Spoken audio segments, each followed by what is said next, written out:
You know, it's not often that I'm completely blindsided by a game that looks like it was made to directly appeal to me, and especially rare for it to shadow drop on the same day and crawl into my heart before I fully even have time to process it. And an Xbox press conference was the last place I'd expect for something like that to happen, but who would have thought? And with all of that in mind, I might be being a little bit reactionary and biased with this video's title, but my god have Tango Gameworks given me a breath of fresh air with this game. I am of course talking about Hi-Fi Rush, or as I like to call it, Hi-Fi Beats to Combo and Style to. A genre hybrid mixing various rhythm game elements into the high-octane combat of a character action hack and slash. In a way that's not too different to stuff like what Crypt the Necrodancer has done with Zelda-like adventure games, and several titles have tried to do with first-person shooters in the last few years. However, there are several things that Hi-Fi Rush does with this idea that really makes it stand out,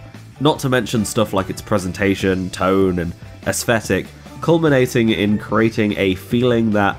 I've not felt for a very, very long time. The basic combat loop of Hi-Fi Rush is that you want to take down your enemies as stylishly and as efficiently as possible, like any good character action game. But doing so while staying in time with the music will not only feel more satisfying, but will also reap bigger benefits such as higher damage on attacks, as well as filling a super meter that can be spent on big flashy team finishes and super attacks. But most importantly, it will also help rack up a ton of points to achieve those elusive S rankings. Underneath all of this though, you've got just a really well-polished action game akin to Devil May Cry or Bayonetta, which is expected from a game that was worked on by the director of IGN's favourite 3 out of 10 smash hit God Hand, Shinji Mikami himself. Granted, he wasn't the director, that title belongs to this guy, John Jojo Johannes, who also directed Evil Within 2. Either way, all the different custom combos that you can think of are there for you to lab out and practice as you learn to wreck house better and better.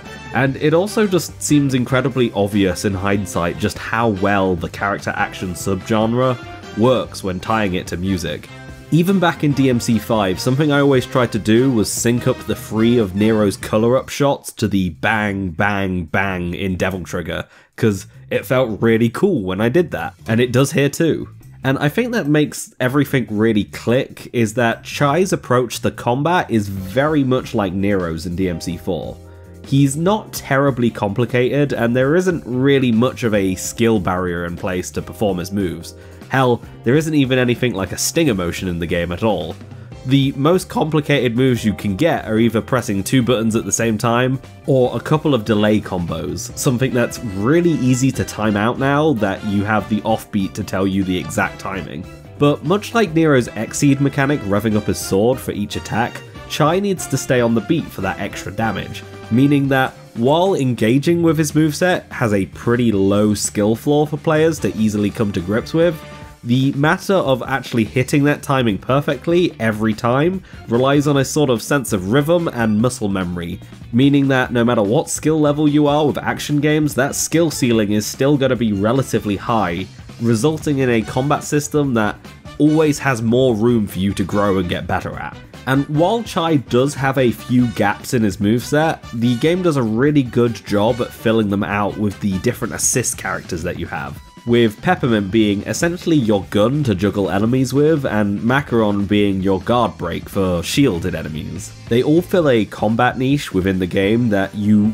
wouldn't necessarily want to be restricted to the beat of the song to, and therefore having them as assists means that you don't need to split up your concentration across too many things all at once while trying to maintain that sense of rhythm. And on top of all of that, getting access to their team finishers are what really helps them feel like fun additions with their fast and flashy but also very snappy animations. It's really incredible just how satisfying working these into combos are. As ever, the subgenre of character action game is a paradise for player expression with its style over substance approach to combat, since the style is the substance, and it's just the perfect foundation to create a game in which you fill the shoes of a free spirit wannabe rockstar like Chai, flailing around with a junk guitar while hacking and slashing to the beat of your own heart.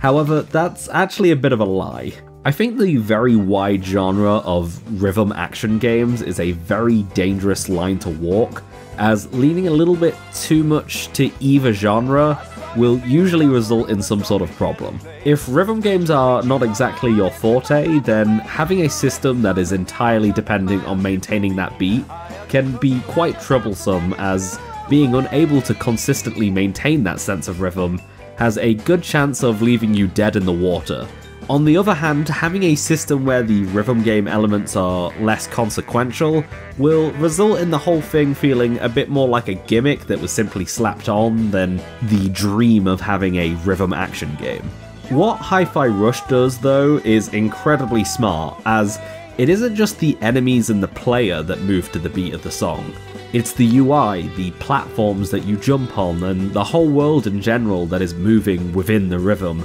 and it's very rare that you can't see something within your environment pulsing along to the music in some shape or form, working as a natural metronome. One that works so well, in fact, that I found the actual visual metronome assist feature a tad unneeded and even a little bit distracting, which is honestly great since that's one less thing to clutter the screen with. But the important part of all of this is, when I say everything moves to the beat, I mean everything moves to the beat, even the player. You may miss a step, but Chai doesn't. Essentially, what happens is whenever you input an attack, Chai will perform that attack on the next available beat, no matter when you press it. This can very occasionally make the game feel a little bit unresponsive or sluggish, since if you happen to input a heavy attack at the earliest possible moment, Chai's animation will have quite a bit of a delay to it, appearing to be playing at nearly half speed, but however, if you happen to hit the note ever so slightly late, then the animation will actually play out a little bit quicker to make sure that Chai actually speeds up to keep in time with that rhythm. This means that even if you're playing badly, the game is still going to look how it's supposed to and not feel off in any shape or form. And the benefits of this system from a game design standpoint is that it will always help you regain your sense of rhythm if you do happen to lose it.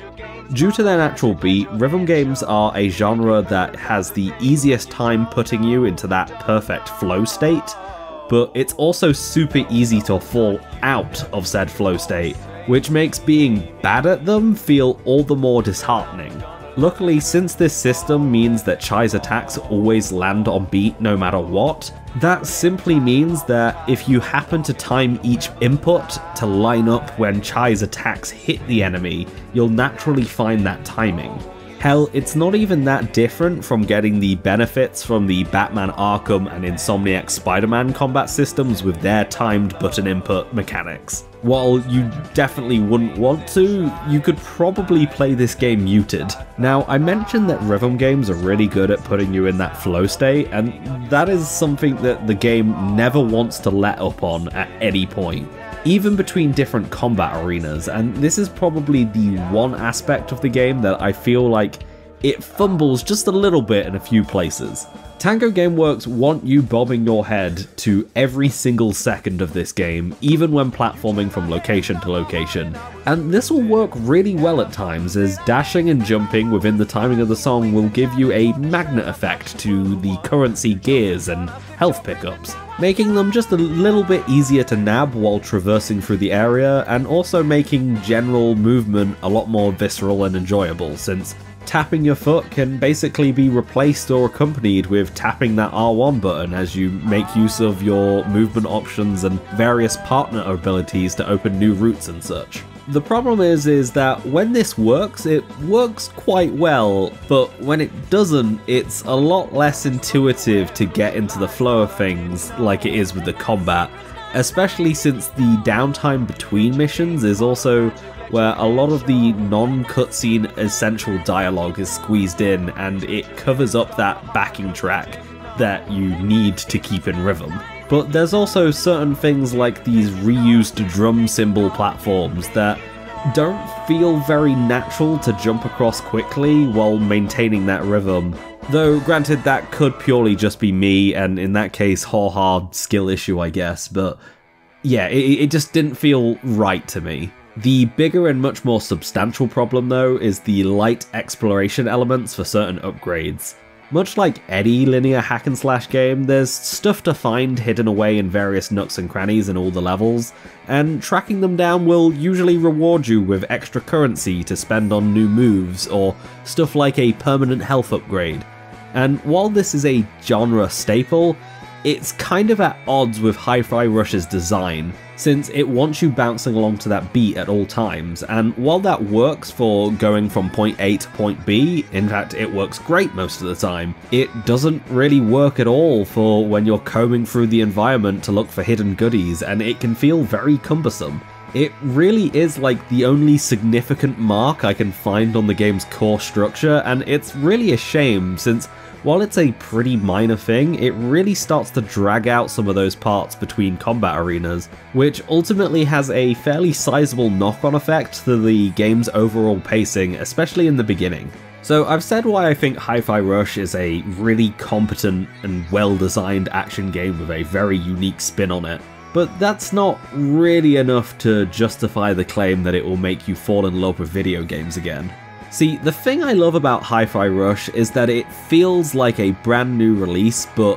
one that belongs in the bygone era of the early 6th gen, specifically the Dreamcast. And what I mean by this is, it just feels like a fucking video game, which, as ridiculous as that sounds, I feel like it's been a long time since we last had a video game-ass video game. At least within the AAA exclusive scene. In an age where, at worst, games have become some form of a live service trying to bank on the dream behind Bungie's Destiny, a dream that nobody has achieved, including Destiny, in an attempt to optimize revenue out of you as much as possible, and at best have become homogenized under the third-person, over-the-shoulder cinematic action-adventure game. Hi-Fi Rush genuinely just feels like such a breath of fresh air with not only a very unique blend of different gameplay elements, but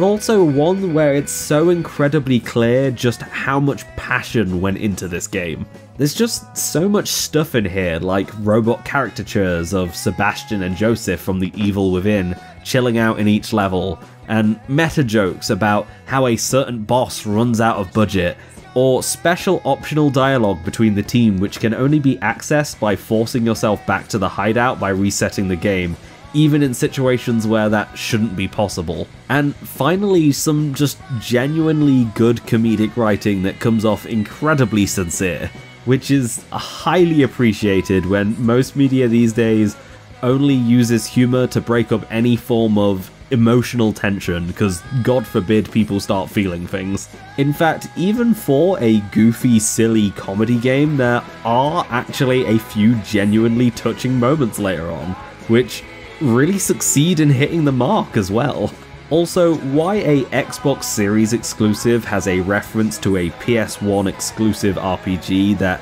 these days is overshadowed by its Nintendo exclusive spiritual successor, well, sort of, is absolutely beyond me. Like, I don't even know who this joke is for. It's certainly not for me. I've not played Xenogears yet, and I'm a huge JRPG fan. It really feels like somebody on the team really wanted this in there, and they said, you know what, fuck it, we ball. And kudos to them. And this is just the general vibe and writing of the game. The visual style and the aesthetic is also hitting home runs in every category too. Set pieces are usually something in games that I'm not usually all that impressed by. It isn't that I dislike them, but I think being a bit too heavy-handed on these big, fancy, semi-automated moments makes me start to ask, am I really still playing a game or just a mildly interactive cutscene? And Hi-Fi Rush does have these in several ways, mostly taking the form of these zipline sections, but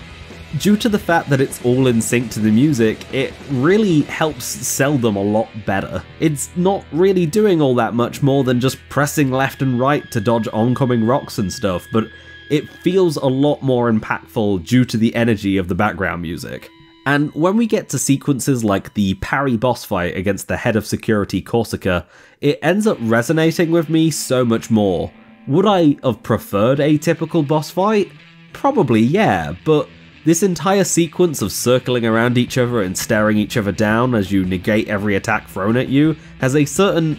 je ne sais quoi about it that really makes it that much more memorable than just an ordinary boss fight. The art style and animation is also just top of its class as well. There's a lot in here that's really selling this game's art style. Cell shading is pretty much always the way to go when trying to create something that looks like an anime or a Saturday morning cartoon, but on top of that stuff, there's stuff like a spot pattern and this sort of line hash effect that's used for shadows and lighting and the game's ambient occlusion that really adds this wonderful splash of a traditional pop art flavour on top of the visuals. And stuff like the black outlines around characters in the environment have been specifically modified so they're actually never completely even in their width across the entire model. So the outlines themselves give off more of a hand-drawn feeling than a typical outline in a game would. Also, while the game does always run at 60 frames per second, characters will do the Guilty Gear, Dragon Ball FighterZ Into the Spider-Verse thing of deliberately animating characters in cutscenes at a lower frame rate, roughly about 15 frames per second, to get a lot closer to that traditional high-budget 2D animation. I don't believe they mess with different frame rates beyond this, and they don't use this style in gameplay like the Arxis fighters do, but I also think this is probably because games like Guilty Gear can kind of cheat, as the devs are able to sort of warp character models or fix the camera angle in certain positions due to it being a fighting game. Hi-Fi Rush having a more free-moving camera would make it very difficult to pull something like this off, and you'd likely get something like that one Kill la Kill game that just never looked right to a lot of people. Something else specifically about these cutscenes that's really special is that, like the gameplay, they are all perfectly synced up to the music. The director Johannes has even said in interviews that the original idea pitch for Hi-Fi Rush is that he wanted to make a game that recreated the feeling of the jukebox scene from Shaun of the Dead, but make a full game around it. And much like that scene, as well as many of the scenes from Baby Driver, which was also directed by Edgar Wright, you get quite a few scenes that are perfectly choreographed to the backing track that's tied to them. It's hard to properly describe how well it works with words, but if you're not convinced, try finding the scene from the beginning of the lift level somewhere on YouTube and you'll be able to tell what I'm talking about. The last thing about the game's presentation that is just simply stellar is the seamless transitions between gameplay, cutscenes, and animated sequences. It's not like you can't tell the difference between these different styles, but there are a number of sequences within the game where they'll rapidly switch between all three, and it never feels jarring when they do this. They fade really well into each other, and it really helps tie this whole anime-inspired Saturday morning cartoon aesthetic so well together. Or is it a Saturday morning cartoon-inspired anime aesthetic?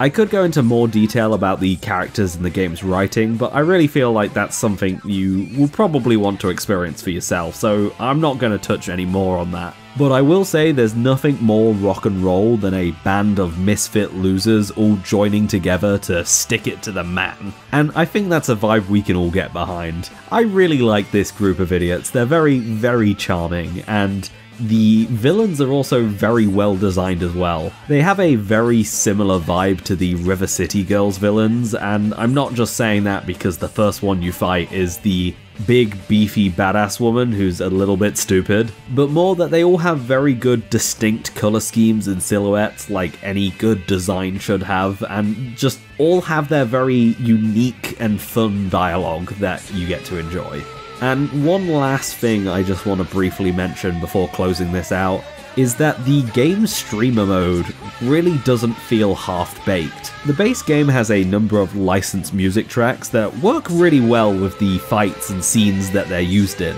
but the quote-unquote generic music that they use to replace it for the streamer mode to avoid any DMCA claims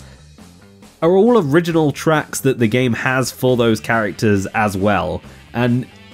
in a lot of cases, I think it's up for debate which one is better between the two options that you get. And while this game is only 10-ish hours long, like any good character action game, it is designed to be arcadey and replayable to get those higher scores. Not to mention beating the game on higher difficulty modes and also going through stuff like the Bloody Palace-like gauntlet that the game gives to you after you beat it once. But because of that, I think that if you are playing Hi-Fi Rush, a second playthrough should be inevitable, at least at some point, maybe a couple of months down the line after your first. But with all of that being the case, then I think that this alternate music track for the streamer mode is a really good thing that you can use on a second playthrough. Although I don't think I really want to play the cafeteria fight with anything other than Invaders Must Die, because it really invokes that nostalgia I had for rewatching the Scott Pilgrim vs. the World trailer over and over again. But yeah, in conclusion, Hi-Fi Rush, good game, go play it. Maybe it's not going to make you re-fall in love with gaming again, I don't know. I never fell out of love with video games, but I've got a pretty wide range of tastes and therefore can easily adapt if a genre or a certain section of gaming gets a little bit shit for a few years. And maybe I'm just being a little bit biased and hyperbolic, but I genuinely do think that this game is something special, and for a first attempt at this weird hybrid genre, they did really well with Hi-Fi Rush. At first, I was kind of hoping this would just be a one-and-done game, and that it wouldn't overstay its welcome. However, they've done so well on this first attempt, and there's very clearly a we ran out of budget when making this vibe to the game, that I feel like there's a lot more that they could do with a sequel, and because of that, yeah, I really hope this becomes one of Tango's franchises that it actually does stuff with. Because I imagine there's a lot you could iterate on with this, but only time will tell.